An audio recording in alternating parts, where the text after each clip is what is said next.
Hello, Booktube. I made another very early morning detour to the Brattle Bookshop in the heart of Boston today to pick myself up, to give myself a treat for having be there that early instead of lounging in a warm bed with my little Hanoverian warrior princess. And although it was freezing cold, once again, I still did a lot of browsing out in the sale lot. Like I mentioned yesterday, the day before, all these trips to the Brattle is a used bookstore with a huge sale lot right next door of $1, $3, and $5 books.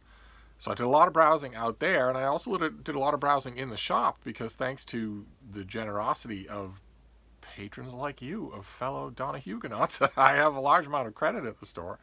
Ordinarily, the prices on the inside of the Brattle shop are so reasonable that you don't really need credit to shop in there, but it helps, and it also helps to warm up in there if the lot is extra cold. It kind of chaps me that the days of the week this week that are predicted to be 25 degrees warmer Fahrenheit than today and yesterday are not days when I can go to the Brattle or when I'm having any call to be in downtown Crossing. But anyway, I went to the Brattle again. I went back because the Brattle stocks their store so much and so industriously because they're always out buying. You really can go every day and find a bunch of stuff. I used to do that. Once upon a time, there was a big, ragged, Wild West Barnes & Noble in a storefront just up the street from the Brattle Bookshop, 5-minute walk away. And boy, oh boy, did we have fun at that old store. Oh my. We had no natural lighting. We had flaking asbestos. We had all sorts of grunge and grime, but we had a fantastic staff. The kind of bookstore staff that if you imagined a bookstore, you would want. A bunch of social misfits who really knew their books and who didn't know all the same books. They each knew different books, so that we were able to help you. It's a simple way to put it, and it sounds self-evident, but go to a retail bookstore anywhere in the world today, especially a chain bookstore, and see if you can say that. We were able to help you, especially during the noon to 2 lunch rush when all of the business section of Boston got off work for their lunch hour and headed to our store, and specifically to my information desk. They had all sorts of questions from, I saw a review that was really interesting of a book about the history of automobiles. I saw it, I think, in the New York Times Book Review this Sunday, and I didn't clip it, and I'm kind of hoping you have it. And people in the business district got used to coming to our information desk because they knew that they would get an answer. That, in other words, the information desk, the bookstore, was staffed by book fanatics, people who knew what they were talking about. Trained, skilled, knowledgeable help. Again, try finding that in a retail bookstore today. But I used to, when I worked there, I used to go to the Brattle for lunch all the time. And always come back with something. I can count on the fingers of one hand the number of times I've been to the Brattle and left without anything. That just never happens. So even though I've been to the Brattle several times recently, I still found a bunch of stuff that I want to show you. And I was looking over the stuff that I want to show you and realized that the books that I'm going to show you in this video are entirely the made-up stories. They are entirely fiction. And that wasn't true. That wasn't originally true. When I left the shop early this morning, oh, what have we got here? Oh, here's my little saint. She's the one I had to leave. I had to leave her to go to the Brattle, didn't I, baby? Oh, I did. I had to leave you to go to the Brattle. I had to leave you. Oh, push poop, push poop, push poop. Those of you who are new to the channel, this is Frida. This is my little miniature schnauzer. I have a little dog. If you'd have talked to me at any other time in my life and said, someday you will have a 10-pound ball of lint, I'd have said, no. Those are for Deb. Those are for society matrons and little old ladies. I'm never going to have a little dog. But anyway, I left the Brattle this morning with a bag of books. I don't need them, of course. I am surrounded by books. But I left the Brattle with a bag of books, choice items. And there's one that I can't show you because I didn't even make it back here before I gave it away. And since it's a Brattle story, you're going to want a subway story. Fortunately, the two are one and the same. I was on the subway later in the morning, headed back home. It's a tiny little subway ride, but it was by then late morning, and the subway had people on it. And what I tend to do is just, because I'm so eager, I take my books out of my bag one at a time and look at them, pore over them, see maybe there are details that I didn't notice at first. And I did that for the first book, which was a really cute little color guide to the animals of the world. Really cute little heavy-duty hardcover. I took that out. That just happened to be first on the bag. I took that out and started looking at it. And I didn't even notice, but next to me there was a young woman with two children, a child in a stroller, and a little boy, probably 4 years old, 5 years old, something like that. And I don't think they were related. I think she was their nanny because they had beautiful, rich mocha-colored skin, and she was as pale as the bottom of a fish, like me. I strongly suspect a lot of South Boston in her ancestry. I think she was probably their nanny. But one way or another, she was pretty preoccupied with the baby in the stroller. I learned afterwards. I wasn't paying any attention to them. I had my nose I was looking at the animal book, when suddenly I realized that I had company. Suddenly I realized that the boy was not only watching what I was doing, but he was sort of leaning against me. He was sort of draping himself on top of me and looking at the pages. And it was kind of uncomfortable. He was kind of cramping my elbow, so I put my arm around him like that, and we were just turning the pages together. In less than a minute, it turned out that we were turning the pages together. And he stopped me at one point and said, "What's that?" And I said, "That's a mongoose." And he said, "What's that? Is it a squirrel?" And I said, "Nope. It's called a mongoose." And then I started describing what it was. I started describing what's interesting about a mongoose, what they do, what they eat, all that, where they live, that sort of thing. And he was fascinated, just fascinated. The page had a mongoose on one side and a sort of a little map on the other side of where you could find them. So we were looking at the map, and I was asking him, "Do you know where that is? Do you know where that is in relation to where we are? Do you know where you are? Do you know where the United States is?" And that got us talking more, and we were turning pages, and we saw manatee, I think, and there was an antelope of some kind. And each time we would look at the animal, he would say, "What's that?" And I would say, "Well, what do you think it is? What's it look like to you?" And sometimes it was a cow, and sometimes it was a dog. And then we'd look at the map, and he'd say, "Where is that compared?" It was a wonderful, wonderful talk. Just fantastic. And, the woman who was minding the baby saw right away that there was no problem, that he wasn't bothering me, that we were in fact having fun looking at the book. And then she started to get her stuff together and to bustle, and she said, I'm really sorry, but it's coming up on our stop." And I didn't learn the boy's name. I don't think I ever did learn his name. I don't think she ever offered, and it never occurred to me. And he seemed really sad, and so was I, because it was a lot of fun to have that talk. I love talking to kids. Absolutely love it. And he was saying, "Oh, this is our stop," and he knew his stop and he knew his routine. Very good, very wise. Kids should always know that as soon as possible when they're dealing with public transportation. They should know the details in case, God forbid, anything should happen. They get separated. They want to be able to tell people the details of what they should and shouldn't be doing, where they're going, that sort of thing. And we disentangled each other, and he went over and hopped down off the seat and was standing with the woman and the baby in the stroller. And I did the natural thing. Of course, you're going to see it coming a million miles away. I handed him the book. Of course I did. I said, "That was a lot of fun. Thanks for sitting with me." And he looked at her and said, "Is it all right?" And she looked at me and said, "Are you sure?" And I said, "Absolutely, yes." And so he walked off with one of the books that I would otherwise have shown you, and it was the only nonfiction. All the rest of this is fiction. I'm going to be getting a bad name in nonfiction circles.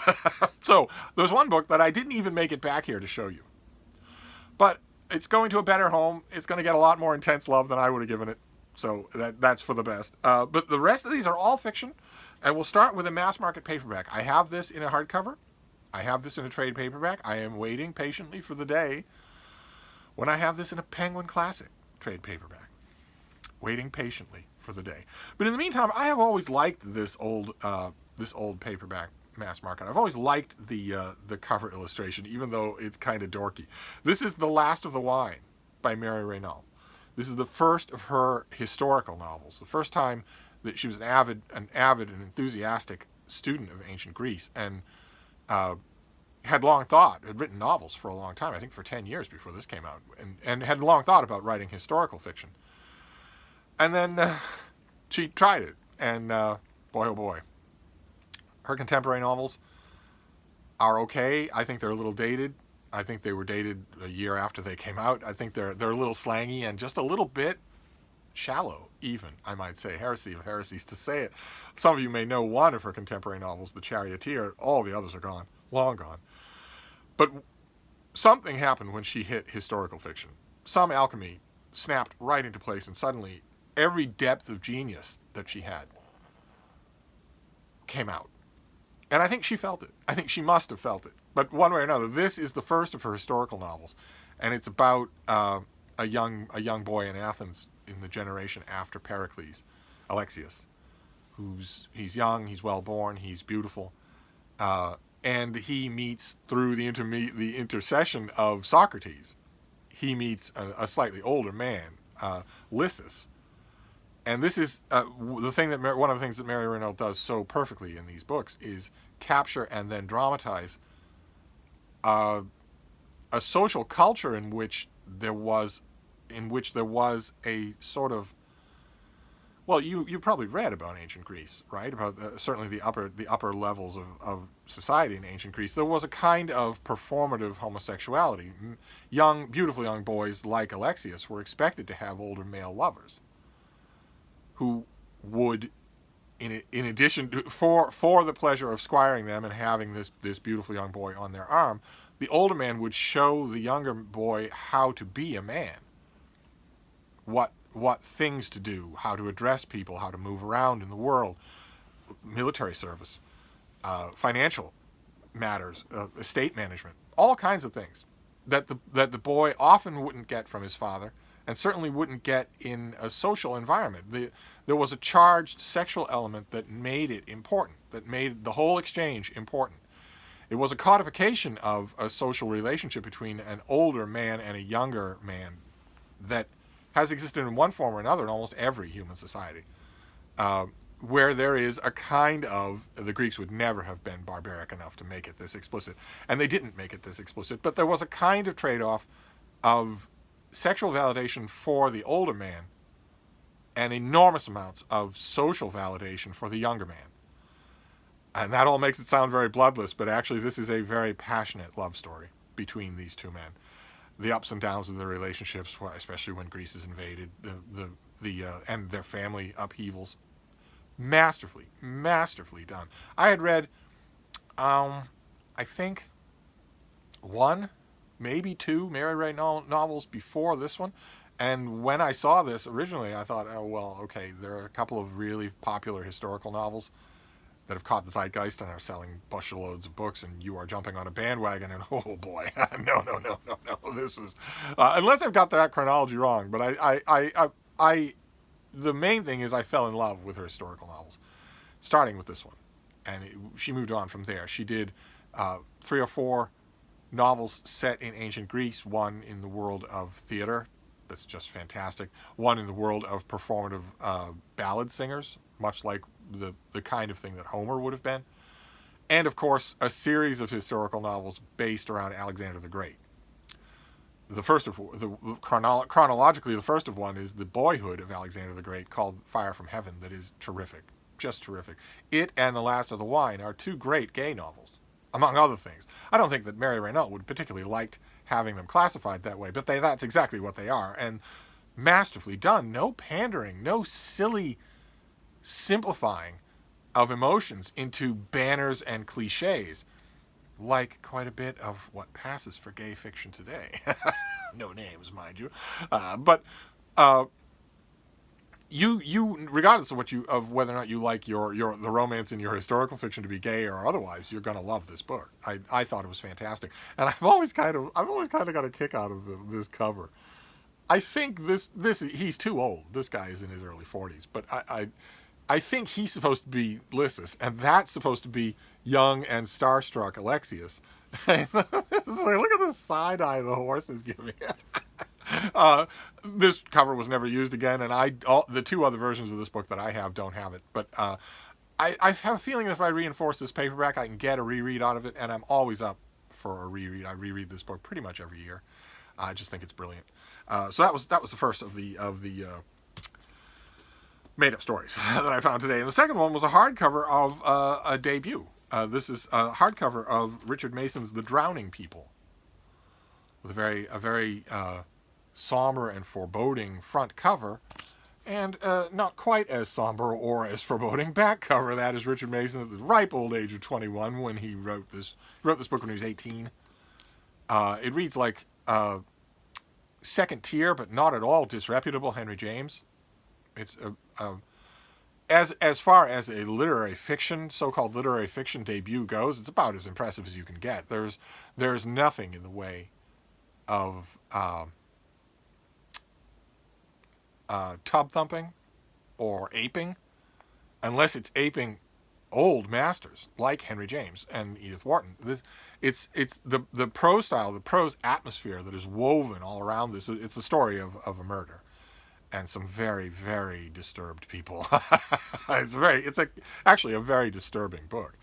And I firmly believe that if you took the folderol, the big fanfare, this had a huge fanfare.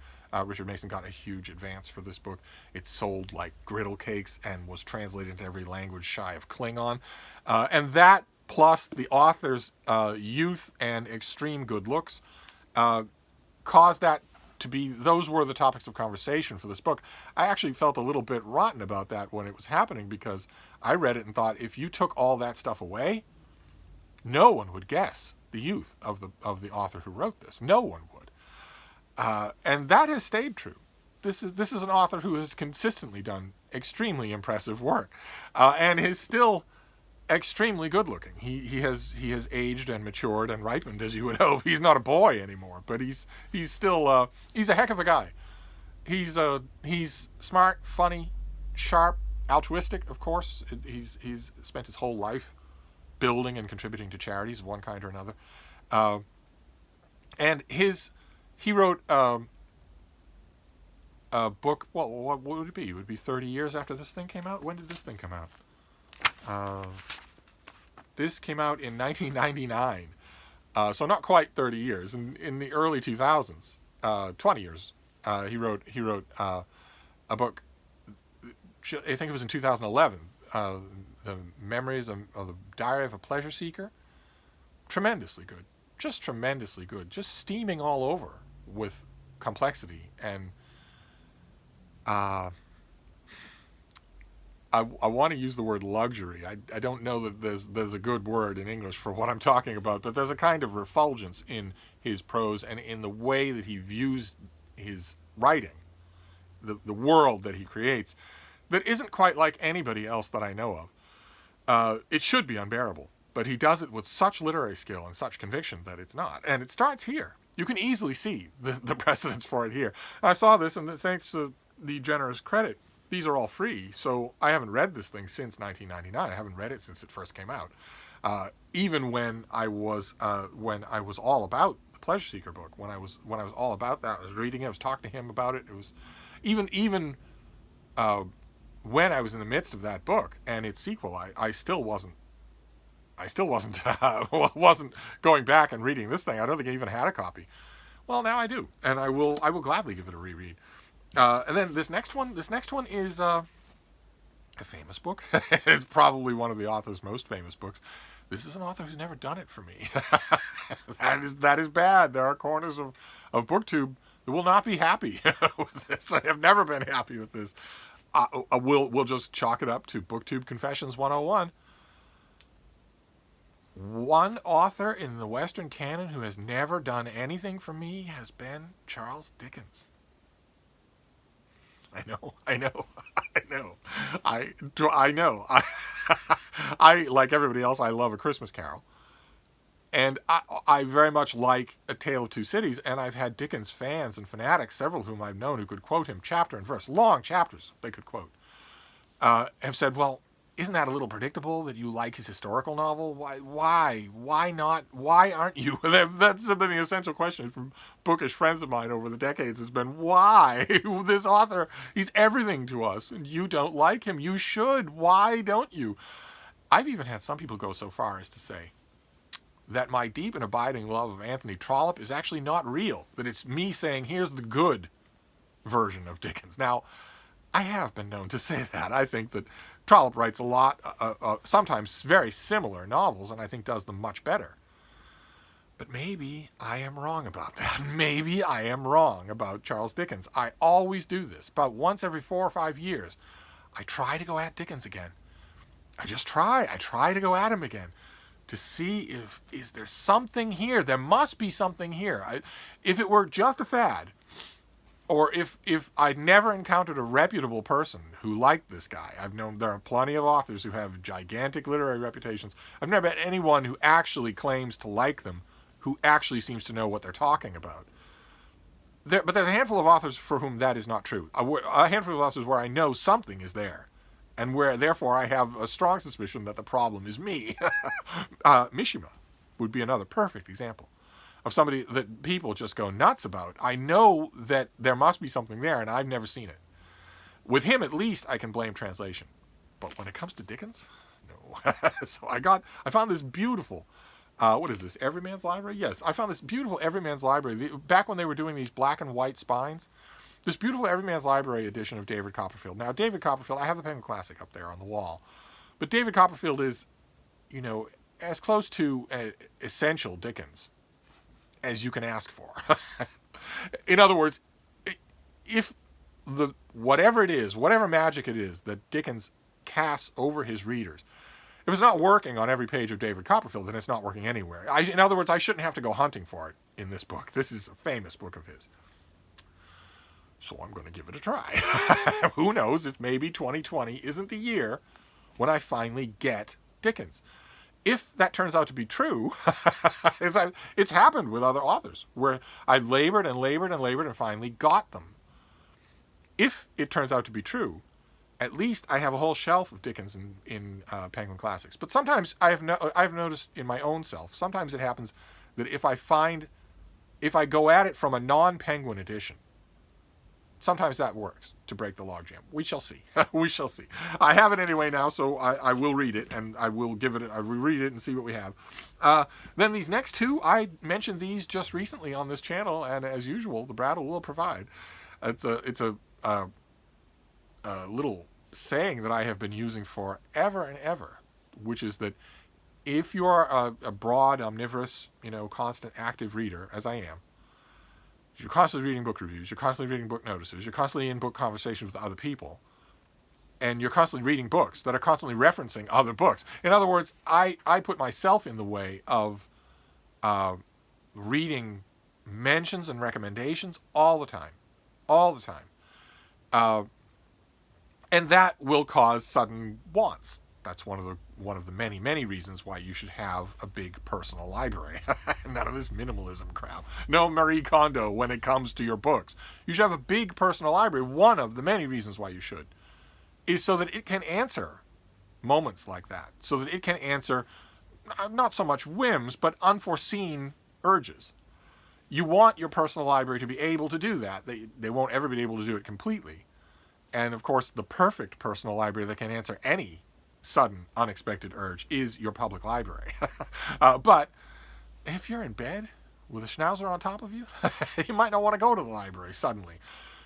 But anyway, the reason that I mention that is because when these things come up in my mind, I have noticed that shortly thereafter, the Brattle will usually serve up an example of that thing that I can just take with me. I can just get, and all of a sudden, the gap is filled. And the other day, I think it was not the other day, it was a while ago, we were doing the library tour here in this room. And I showed you an old Scribner's classic of Last of the Mohicans with the N.C. Wyeth illustrations. And I went on, as I usually do, about how Scribner used to do a whole library of these things, of great, accessible, school-age canonical works, like the Yearling, or Gulliver's Travels, or Robinson Crusoe, or anything like that. All of Fenimore Cooper's Leatherstocking Tales, I think. They did almost all of them. They might not have done The Prairie or something like that, but they did The Deerslayer, they did Last of the Mohicans. And I was objecting at the time that Scribner should keep all of these things in print. You should always be able to get the whole of this thing. It's a beautiful thing. They're beautifully set, beautifully done, and you've got the Wyeth illustrations. And when I was looking at that, I noticed that right now I only have 2 or 3. I have the Tales of Charlemagne, which is not, I don't think that's drawn by N.C. Wyeth. I have an old Scribner's of the Last Days of Pompeii, which is definitely not drawn by N.C. Wyeth. And then for Wyeth volumes, I have The Last of the Mohicans, and I also have The Black Arrow by Robert Louis Stevenson, which is one of my favorite Robert Louis Stevenson novels. Underrated. I think it's really, really terrific. And the old Scribner illustrated classic that I have of The Black Arrow has seen better days. I have read it many, many times. I've read it to children many, many times. And today, when I was at the Brattle, I found a perfect condition replacement volume of The Black Arrow. This one has a dust jacket and is in perfect condition. So I say it's as new as the day it was made, with all of the Wyeth illustrations all throughout. Look at that. Before brooding battlement. Look at that. Huh? So I just grabbed this. I will simply replace the Black Arrow that I have on the shelf. And while I was there, I also found this. Probably the most famous example of anywhere in this Scribner library. Treasure Island. Which I am always up to reread. Always. Let me show you a picture here. Look at that. Oh, let's see another one.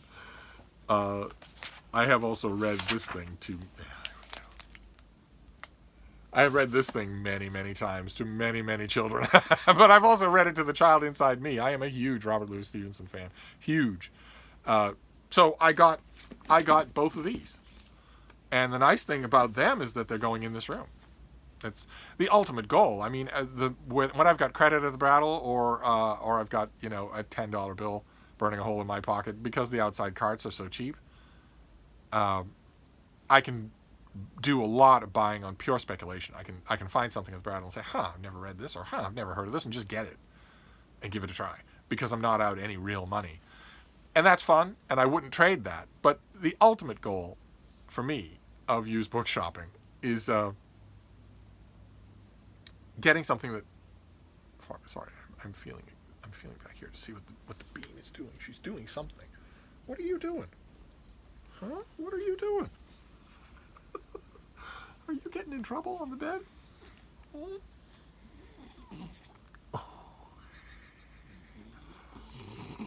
I don't know if you can hear that kind of cloggy breathing that she was just doing, but she does that when she's really tired. She will suddenly start to cloggy breathe like that. That sound right there. I don't know if the microphone's picking it up.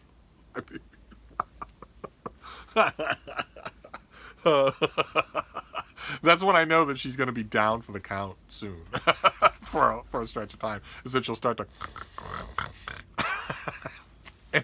Anyway, the last thing that I want to show you, also fiction, is going to coincide nicely with 2 ongoing Booktube challenges. There's Alan Moreton is doing the Chunksters for Charity challenge for 2020. You are enjoined, when you read a really large book, to donate money to Book Aid International, and he pinned his announcement video with all the pertinent details on his Booktube channel. So I will once again try to remember to leave a link to it down below. The more money we send to Book Aid International, the better. It's true that I am giving away and sending out books all the time, but I'm just one person. Book Aid International does what I do on an international level, hundreds of thousands of books, getting to the hands of people who don't have them and badly want them. And the Chunksters for Charity challenge, Alan says, of course, the standard Booktube definition of a chunkster is anything 800 pages or more. And in his announcement video, he says, not only should you cut them a check for whatever you can afford for every chunkster that you read, but you should plan to read chunksters in order to do that, in order to raise money for Book Aid International. He also he closed the little escape hatch for you wussies out there by saying it would also apply to any 800-page increment of reading that you do during 2020. So if you look at 800-page books and go, oh no, you still have to cough up some money to a good charity, okay? Because every time if you read four 200-page novels, there you go, Bob's your uncle. You still owe Book Aid International a little money. Send them £5. They'll put it to good use. But that is one reading challenge going on throughout 2020. And the other well, that'll be money. I'm sure there are many, many others. But another one going on throughout 2020 is being done by Mel at Mel's Bookland Adventure and Britta Bowler. And that is to read more German books, to read more books from Germany and Austria, more books written in German, even if they're in English language translation, to sort of add more to the magnificent accomplishment that is the German presence in the world of letters. And I, once again, last time it was Joseph and His Brothers by Thomas Mann. And today it's another book that is going to fulfill both of those challenges at the same time. Now, this is something that I've seen and coveted on a lot of your channels in the background, because I've had it. I had it in a box set in hardcover, then I had it in a box set in trade paperback, and then I had each individual trade paperback, and somehow or other I got rid of all of those over the years, probably because people wanted them. So somebody would see it and say, can I take this? I've always wanted to try it. And I would say, sure, take it. And that is this. Robert Musil's book, The Man Without Qualities. This is, look at that. This is the 2-volume, gorgeous hardcover slipcase. This is an English language translation. Look at that. This is an English language translation by Sophie Wilkins. And this does all of this is just a very strange, baggy monster of a book. It is actually one book, even though they're doing it in 2 volumes. It was most often printed in 3 volumes. But it is actually just one book. or either that or it's no book at all. And it is a massive, baggy story about, among many, many other things, pre-World War I Vienna. And the main character is famously without qualities. He is sort of... I would be hard-pressed to understand what Musil was trying to do in this book. I would be hard-pressed to understand... I know he's trying to do something. You definitely get the impression. You don't have to be more than 100 pages in before you know that he was trying to do something. But I'd be hard-pressed to figure out what that something was, even now. And I have already read this book. There was a 1-volume, very severely abridged English language version that I read eons and eons ago, and that stirred my interest to the point where I read the original, which is not something I recommend at all. And then I read this translation when it came out, and to the point where I'm trying to understand what the author was trying to do in this book. What was on his mind? This thing absolutely obsessed him for the whole of his adult writing life. It obsessed him, to the ruin of his professional reputation, to the ruin of his career, to the ruin of the impoverishment of his family, and to the ruin, to a certain extent, of his posthumous fame, because this is unbelievably impenetrable. I almost want to say the thing he was trying to do was to write a novel without actually committing to writing a novel. Who is the main character? Well, I don't know. He doesn't really know. Who are the other characters? There are some that are very memorable, very, very vivid creations, but they just sort of float in and out of this giant miasma, like you were having some sort of a hallucination on the couch in the middle of a fever. It's a weird, weird book. It really is. It makes the postmodern hijinks of something like James Joyce's Ulysses look like the most programmatic fiction that William Dean Howells ever wrote. And it counts for both of those challenges. It is adding a lot more German literature to my reading, and it is a chunkster for charity. So there you go. So that was my Brattle day. There will not be a Brattle day tomorrow. So we have Man Without Qualities. I finally have this gorgeous, definitive English language translation in a box set, and this time I'm hoping I don't just give it away to the first person who asks for it. Then we have these two Scribner Classic Robert Louis Stevensons, The Black Arrow and Treasure Island. Then we have David Copperfield in an Everyman edition that I'm bound and determined to read with a wide open mind and just hope that I like. then we have the only book in this list by an author who is still alive. This is The Drowning People, the stellar, much talked about debut of Richard Mason. And finally, The Last of the Wine by Mary Renault, which I really didn't need. The only reason I got it is because of that mass market, that old mass market paperback, which was the first version that I ever read. That's the reason I got it, just because I'll reread it. Probably that mass market won't stand up to more than one rereading, but that's all right. It'll get one loving read before it becomes powder and dust and fragments. That was it. That plus the book that I gave away before I even got here. So that's going to be your last Brattle trip for a few days anyway. Okay, I'm not going back to the Brattle this week, and a storm of some kind is predicted for this weekend. Though it's still too far out, so the models are in disagreement as to whether or not in Boston it will be sleety rain or maybe some snow. All that could change, but one way or another, it's not Brattle weather. So we might have to wait a bit. But anyway, this has gone on way too long. I will wrap this up, but I will see you soon. Thank you, Booktube.